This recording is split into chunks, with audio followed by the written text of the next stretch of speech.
All right, it's actually a pretty sad moment for me.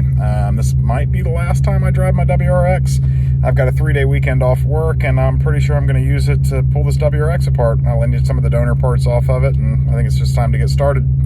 So this is going to be the last drive. I'm going to miss this car. It's been a great car for the last year. Haven't drove it every day. It's not my daily driver. I drive it a couple times a week, but it is a really fun car to drive. Anybody that hasn't had one, I really recommend you drive one of these cars. I can't wait to put this into the 818 and see what that's like.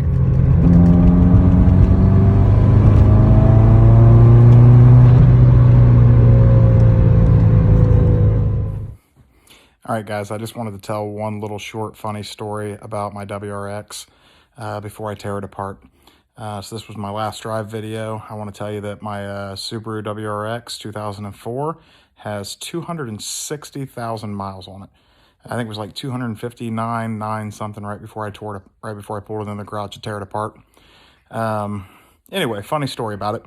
There was absolutely nothing wrong with this car. It was in perfect condition. It's not my daily driver. I drive it a couple times a week, so I had it parked on the street, and my truck is parked in the driveway.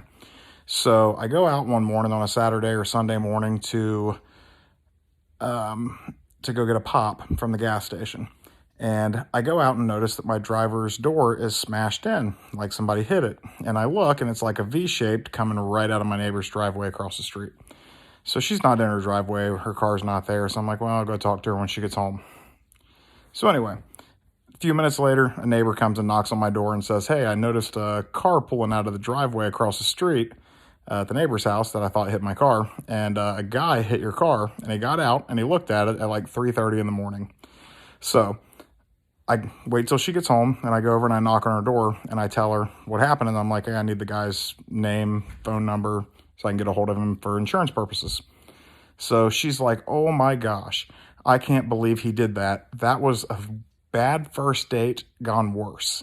And I'm thinking to myself, my neighbor just told me that he left at 3:30 in the morning. So it couldn't have been that bad of a date. But anyway, I get the phone number from him, and she tells me that she doesn't even know his name. She only knows his screen name from, like, I don't know, some kind of dating website. So anyway, long story short, I call the cops. The cops come. The cops talk to her. Cops talk to me. Cops take the phone number and decide to find out who it is. And they give me the guy's name, but they tell me that he lives out of state. So apparently, because he lives out of state, they're not going to press charges for him doing a hit and run on my car. Nor did they really even try that hard to get the insurance number.